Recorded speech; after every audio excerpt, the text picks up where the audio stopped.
What if I told you that 900 years ago, a man warned the world that money without morality would destroy societies? Everything he predicted is happening right now. Inflation, greed, debt, financial anxiety. This isn't a modern crisis. It's an old one we forgot how to name. Tonight on Finance TED Official, we tell the story of a thinker who believed money wasn't evil, but loving it without limits was. Most people think debates about money and morality are modern, something invented after Wall Street, capitalism, or central banks. But nearly 1,000 years ago, in the heart of the Islamic Golden Age, one man asked a question that still haunts us. What happens when money stops serving society? And society starts serving money? His name was Abu Hamid Al-Ghazali, not an economist, not a banker, not a politician, but one of the most influential philosophers, theologians, and moral thinkers in history. And his ideas quietly shaped how civilizations thought about wealth, debt, trade, greed, and responsibility long before Adam Smith, Karl Marx, or Keynes. This is not just a history lesson, this is a mirror. Who was Al-Ghazali? Al-Ghazali was born in 1058 in what is now Iran. He lived in a world very different from ours, yet strangely familiar. Empires rose and fell, markets expanded, wealth concentrated, corruption followed power. By his early 30s, Al-Ghazali had reached the top of society. He was a celebrated scholar at Baghdad's most prestigious institution. He had fame, influence, security, yet something felt deeply wrong. He later described a moment of inner collapse, a crisis so intense he lost the ability to speak publicly. Why? Because he realized something terrifying. I was teaching the truth, but living ambition. So he walked away. From power, from money, from status. And that decision would change how he thought about wealth forever. Why money existed according to Al-Ghazali? Al-Ghazali didn't hate money. In fact, he believed money was one of humanity's most important inventions, but not for the reasons we think. He argued that money exists for three moral purposes: to facilitate fair exchange, to measure value, to serve society, not dominate it. In his view, money was like a mirror. It had no value of its own. It only reflected human intentions. Gold didn't feed people. Silver didn't heal the sick. Money was only useful when it moved, not when it was hoarded. And here's the line that shocks modern audiences. Money is like a servant. When it becomes a master, society collapses. The danger of hoarding wealth centuries before modern economics, Al-Ghazali identified a problem we still struggle with.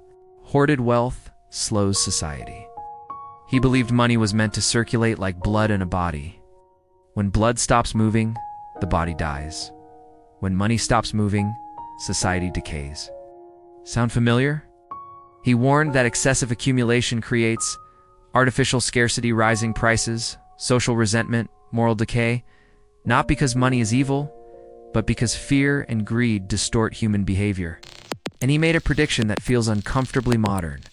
When wealth gathers in a few hands, the many will suffer, and the few will never feel satisfied. Debt, interest, and moral cost. Al-Ghazali was deeply critical of interest-based exploitation. Not trade, not profit, but profit without risk. He believed earning money without participating in real economic activity was dangerous. Why? Because it separates wealth from responsibility. He argued that interest turns money into a weapon. The lender gains without effort. The borrower carries all the risk.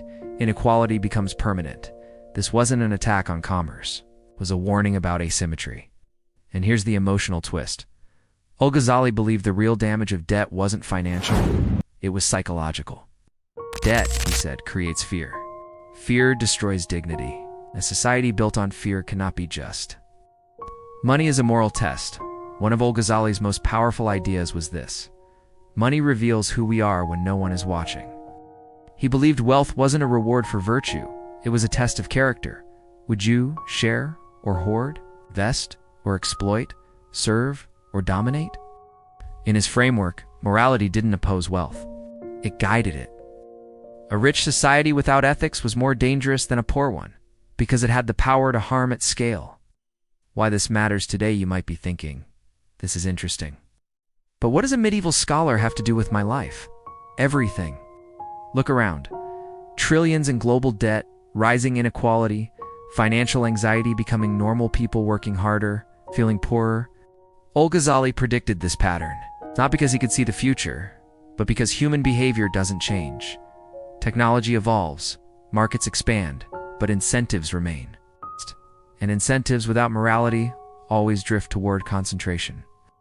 The forgotten question modern finance asks, how do we grow faster? Al-Ghazali asked, what kind of people does this system create? That's the question we stopped asking. Growth without ethics isn't progress. Efficiency without compassion isn't success. And wealth without purpose becomes emptiness. The warning we ignored near the end of his life, Al-Ghazali wrote something chilling. A society obsessed with wealth will one day realize it forgot why it wanted it. He didn't fear poverty. He feared moral bankruptcy. Because once trust disappears, no amount of money can buy it back. Final reflection, a message for you. This isn't about rejecting money. It's about redefining your relationship with it. Money is a tool, a test, a responsibility. And the moment we treat it as meaning itself, we lose something far more valuable. So here's the question Al-Ghazali leaves us with, and at S1 you should answer in the comments.